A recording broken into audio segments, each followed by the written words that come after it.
The ship came from the stars on a cold winter morning. It was bigger than any building on Earth. It hung in the sky above New Seoul like a dark cloud that blocked the sun. People stopped in the streets and looked up. Children pointed. Old men whispered prayers. No one had ever seen anything like it. Admiral Park Tae-sung was drinking his morning tea when his phone rang. The voice on the other end was shaking. "Sir, you need to come to the command center. Now." He drove through empty streets. Everyone was inside, watching their screens, waiting. The world had changed in a single moment. Humanity was not alone. The alien ship did not attack. Instead, it sent a message. The message played on every screen, every phone, every radio on Earth. A creature appeared. It had gray skin and 4 eyes. Its voice was cold and flat, like a machine reading words it did not understand. "We are the Galactic Council," the creature said. "We speak for 1,000 worlds. Your planet has been watched for 200 of your years. You have reached the stars. You have built ships. This means you must now pay the universal tribute." Park Tae-sung watched the message in the command center. Around him, generals and scientists stood in silence. Dr. Kim Yuna, the woman who had spent her life studying the possibility of alien contact, translated the aliens' words into meaning. "Tribute," she said quietly. "They want 30% of everything we produce. Every year. Forever." The alien continued speaking. "All species pay the tribute. This is the law of the galaxy. The Kalani pay. The Vor pay. The Mendari pay. You will pay. If you do not pay, you will face correction." The message ended. The screens went dark. President Lee Dae-ho called an emergency meeting of the World Assembly. Leaders from every nation gathered in a great hall. They argued for 3 days and 3 nights. Some said humanity should pay. They said the aliens were too strong. They said fighting would mean death for everyone. Others disagreed. An old general from the African Union stood up and spoke. "Our ancestors fought against empires," he said. "They fought when they had no chance of winning. They fought because some things matter more than survival." A woman from South America nodded. "If we pay, we are slaves. If we fight, we might die free." The debate continued. Park Tae-sung did not speak. He sat in the back and listened. He thought about his father, who had told him stories about the old wars. He thought about his daughter, who was 7 years old and loved to look at the stars through her telescope. Dr. Kim Yuna gave her report on the 3rd day. She had studied everything the aliens had sent. She had analyzed their language, their technology, their history. What she found was troubling. "The Council has existed for 10,000 years, she said. "In that time, no species has ever refused to pay. Those who resisted were destroyed. Their planets were burned. Their people were erased from history." The room was silent. "But," she continued, "I found something else. The Council is not as united as they pretend. There are cracks, old grudges, species that hate each other but work together because they have no choice. If someone pushed hard enough, those cracks might grow." President Lee Dae-ho stood up. He was a small man with gray hair and tired eyes. He had been a teacher before he became a leader. He spoke slowly, choosing each word with care. "I have listened to all of you," he said. "I have heard the arguments for peace. I have heard the arguments for war. Now I will tell you what I believe." He paused and looked around the room. "My grandmother lived through the occupation. She told me stories about those years. She told me about people who bowed their heads and did what they were told. She told me about people who stood up and fought. Many of those who fought died, but their children lived free." He took a deep breath. "I will not bow my head. I will not tell my grandchildren that we gave away our freedom because we were afraid. If we die standing. But I do not think we will die. I think humans are harder to kill than the Council knows." The vote was close. But in the end, the World Assembly decided humanity would not pay. Dr. Kim Yuna wrote the response herself. She spent hours trying to find the right words. In the end, she chose only one. The message was sent across space to the alien ship. It contained a single word in every human language, translated into the Council's tongue. No. Admiral Park Tae-sung watched the message go out. He felt something strange in his chest. It was fear, yes, but it was also something else, something he had not felt in a long time: pride. The alien ship hung in the sky for one more hour. Then slowly it turned and flew away.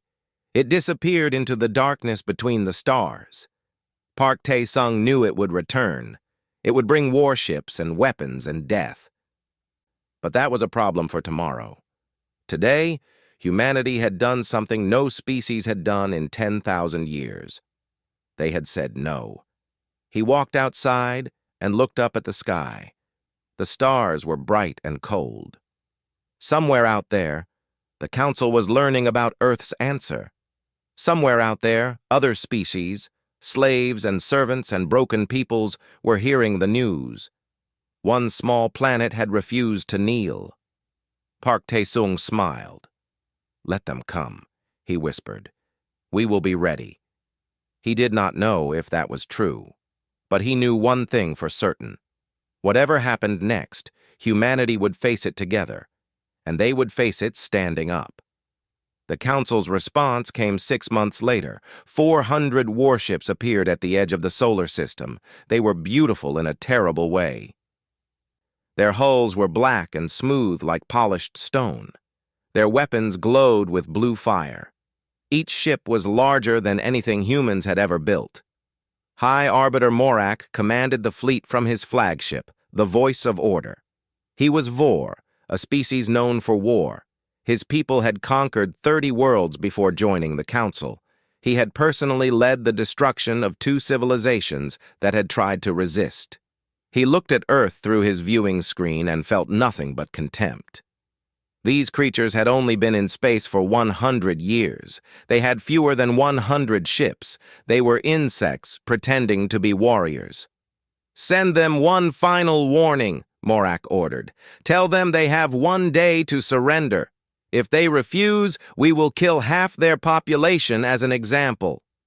The message reached Earth in minutes. Admiral Park Tae-sung read it in the command center. His face did not change. He had expected this. "How many ships do we have?" he asked. 97, said his aide. "Most are small. Patrol boats and cargo ships with weapons attached." Park Tae-sung nodded. He looked at the map showing the enemy fleet. 400 against 97. It was not just bad odds. It was impossible. But then Commander Baek-hana spoke. She was young, only 32 years old. She had dark hair and calm eyes. She had grown up reading about old wars, studying how small forces defeated larger ones. "Sir," she said, "they expect us to fight like they do. Lines of ships facing each other. Honor and tradition. If we do that, we die in an hour." "What do you suggest?" Baek-hana pointed at the map. "We hide, we run, we strike when they do not expect it. We make them afraid of every shadow." The older generals looked uncomfortable.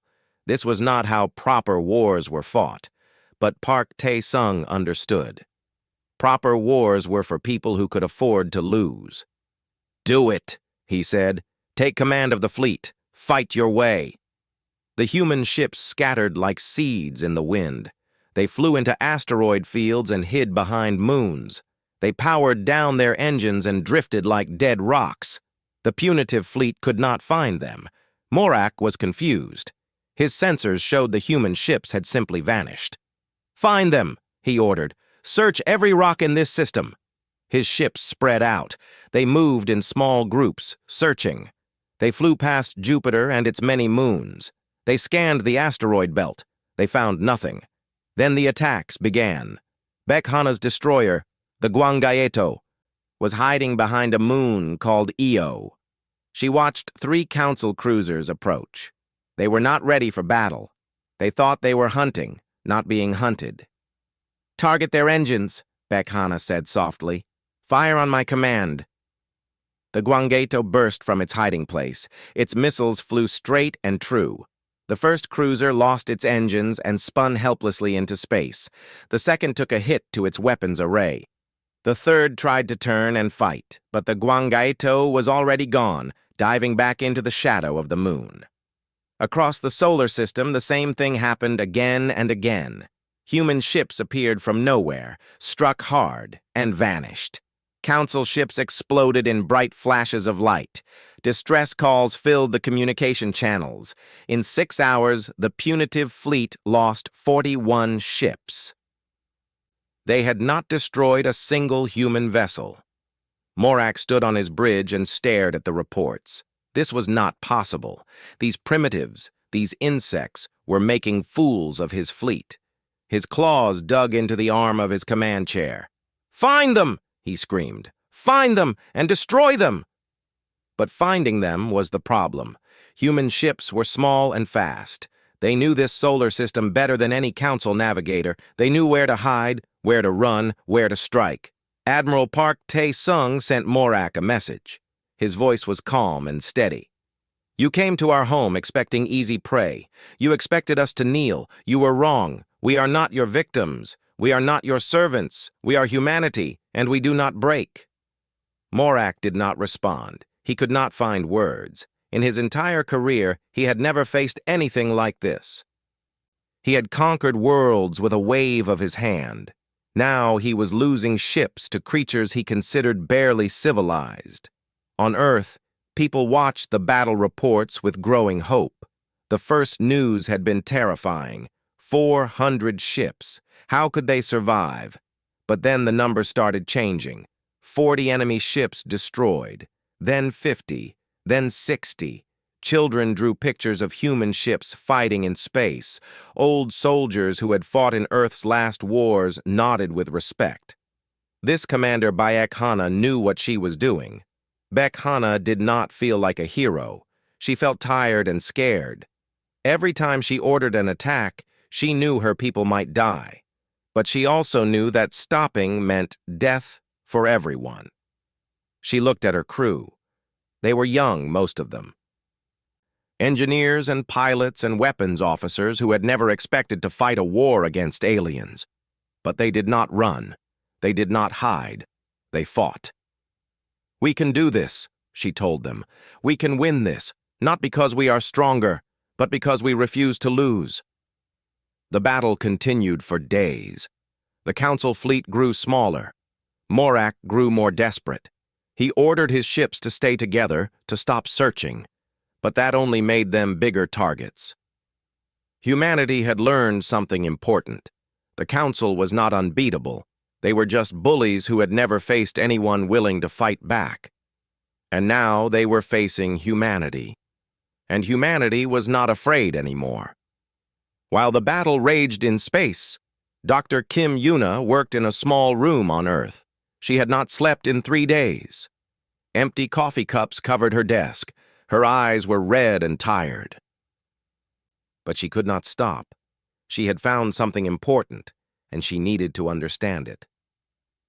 The alien called Tella sat across from her. Tella was Mendari, a species with green skin and gentle eyes. She had served the Council for 200 years. She had watched them destroy civilizations. She had helped them do it. And finally, she could not do it anymore. She had come to Earth in secret, hiding on a cargo ship. She carried with her something precious, data stolen from the Council's archives. "Why did you come?" Kim Yuna had asked her on the first day. Tella's answer was simple. "Because I was tired of being a monster." Now, Kim Yuna was reading through the stolen files. What she found made her hands shake. She read the same documents again and again, making sure she understood. "This cannot be true," she whispered. Tella looked at her with sad eyes. "It is true. I wish it was not." The tribute was not just about taking resources. It was about control. The council took 30% of everything a species produced, but they did not take it equally. They took the things that mattered most: rare metals, advanced materials, brilliant scientists. Without these resources, younger species could never develop new technology. They stayed weak, while the council stayed strong. It was a cage made of economics instead of metal bars. But that was not the worst part. Kim Yuna kept reading and found something even darker. The council had discovered long ago that young species sometimes developed technology in unexpected ways. New ideas that the council had never thought of. Dangerous ideas. Ideas that could challenge their power. So they created a system to prevent this. When a species paid tribute, the council studied their technology. If they found anything too different, too dangerous, they did not just take it. They destroyed it. They killed the scientists who created it. They burned the research. In 10,000 years, the council had murdered millions of brilliant minds. They had erased discoveries that could have changed the galaxy, all to stay in power. Kim Yuna felt sick. She walked to the window and looked out at the night sky. Somewhere up there, human ships were fighting and dying, and now she knew they were fighting against something even worse than she had imagined. She called a meeting with Admiral Park Tae-sung and President Lee Dae-ho. She showed them the documents. She watched their faces change as they understood. They have been doing this for 10,000 years, Park Tae-sung said slowly, crushing anyone who might challenge them. Not just crushing, Kim Yuna said, erasing. There are species mentioned in these files that no longer exist. Not because they lost wars, because they had ideas the council did not like. President Lee Dae-ho was quiet for a long time. When he spoke, his voice was heavy. Then this is not just our fight. This is everyone's fight. Meanwhile, Lieutenant Choi Woo-jin had been studying something else. He was the fleet's chief engineer, a man who loved machines more than people. Tella had given him technical documents, blueprints, and designs from the council's ships. What he found surprised him. Council technology was advanced, yes, but it was also old. They had been using the same basic designs for thousands of years. They had stopped improving because they had stopped facing challenges. Human technology was different. It was messy and strange. Human ships used fusion reactors that the council considered primitive and dangerous, but those reactors could do things council engines could not. They built their empire assuming everyone would develop the same way, Choi Woo-jin explained. Same physics, same engineering, same solutions. But we did not. We found different answers to the same questions. He showed them a diagram. Their shields are designed to stop energy weapons, standard weapons that everyone in the galaxy uses. But our missiles are different. They use physical impact and explosive force. Their shields barely slow them down. Park Tae-sung understood immediately. That is why we are winning. They are not prepared for us. Exactly. And I think we can do more. Much more. Kim Yuna saw an opportunity. Humanity was not just fighting for survival. They were proving that the council could be beaten. If other species knew this, if they understood the truth about the tribute system, they might rise up too. She began writing a message, not to the council, but to everyone else. She explained what she had learned. She included proof from Tella's documents. She described humanity's victories against the punitive fleet. You have been told that resistance is impossible, she wrote. You have been told that the council cannot be defeated. This is a lie. They are not gods. They are not unbeatable. They are just old and afraid of change. We are proving this with every battle. Join us. Stand up. Be free. The message was broadcast across every frequency humanity could reach. It traveled at the speed of light, spreading across the galaxy like ripples in water. On 100 worlds, people heard it. On 100 worlds, people started to wonder if maybe, just maybe, they did not have to live on their knees. Kim Yuna did not know if anyone would listen, but she knew she had to try. The galaxy had been sleeping for 10,000 years, dreaming that freedom was impossible. It was time to wake up. The broadcasts changed everything. On Mendari Prime, millions gathered in the streets. They had lived under council rule for 3,000 years. Their grandparents had paid tribute. Their children paid tribute. They had accepted it as natural as rain or wind. But now they knew the truth. The tribute was not a fair exchange. It was theft. It was slavery with extra steps. And somewhere far away, a young species called humans was proving that it could be stopped. An old Mendari woman stood in the central square of her city. She had worked in the factories all her life, making goods that were shipped away to council worlds. She had never questioned it. Now she held a sign that said one word: no. The Vor homeworld was different. The Vor were warriors. They had joined the council because the council offered them enemies to fight. But the broadcasts made them think. Were they warriors or were they servants? Were they conquering worlds for honor or for masters who looked down on them?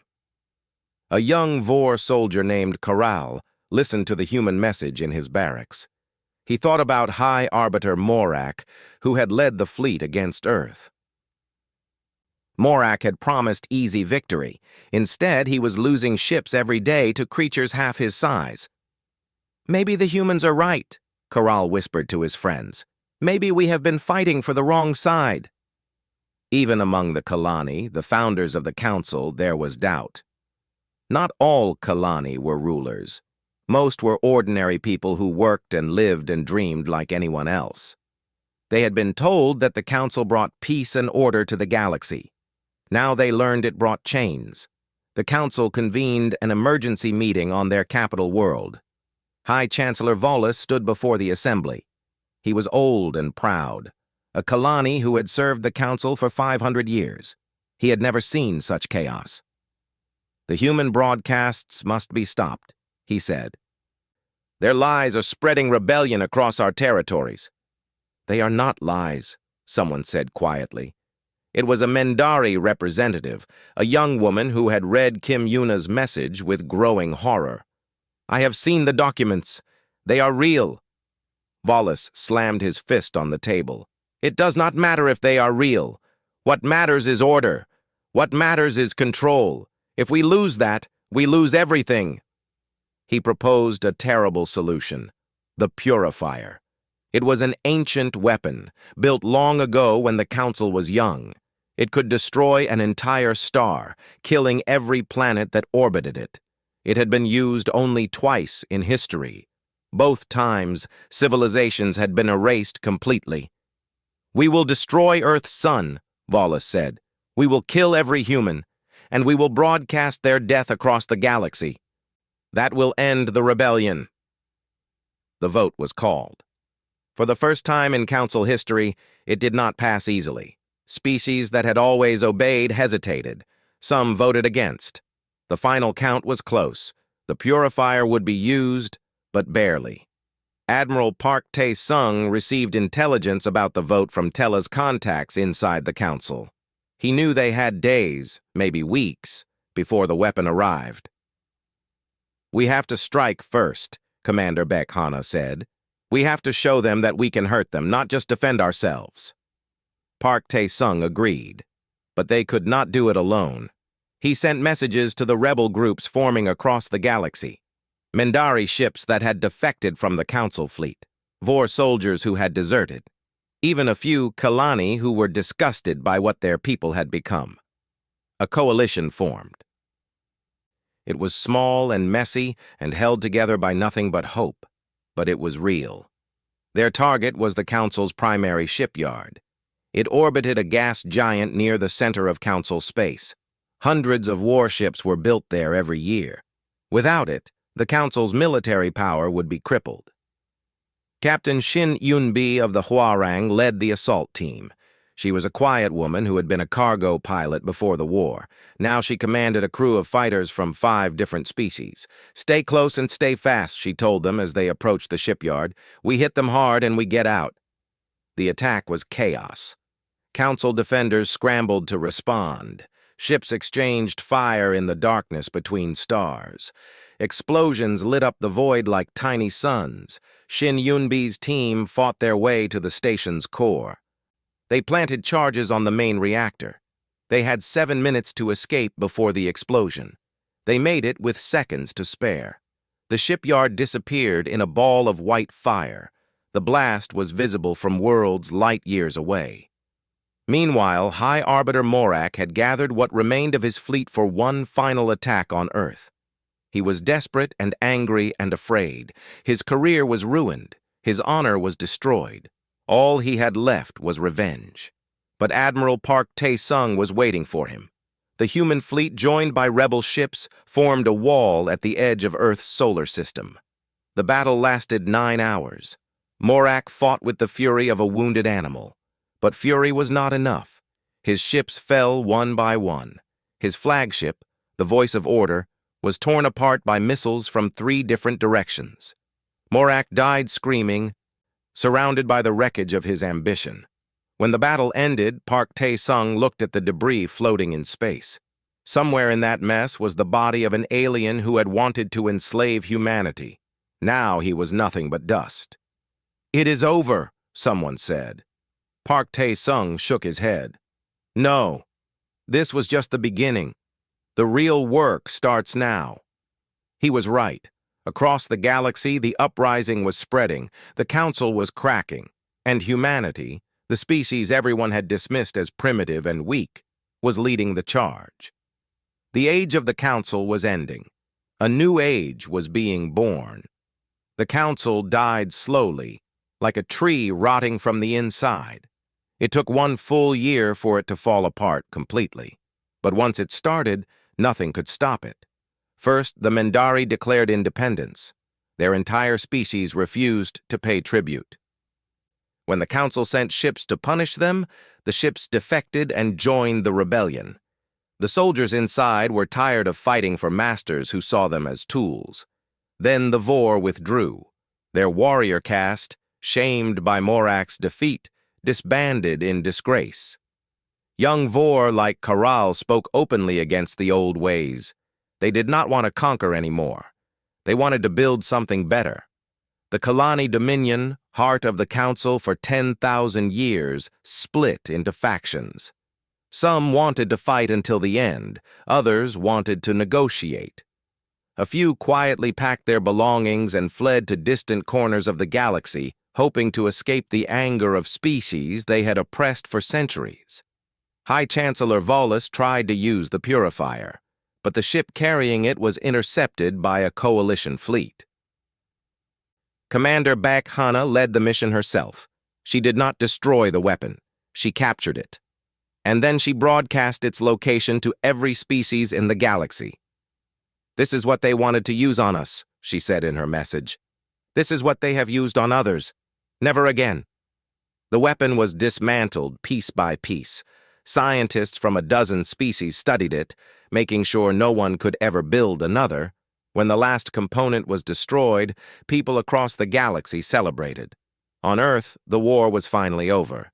President Lee Dae-ho stood before a crowd in New Seoul. The sky was clear and blue. Children waved flags. Old soldiers wiped tears from their eyes. "We have won," Lee Dae-ho said. "But winning a war is the easy part. Now we must win the peace." He spoke about what would come next. The galaxy was broken. The council's fall had left a vacuum. Someone would fill it. The question was, who? Some voices said humanity should become the new rulers. They had beaten the council.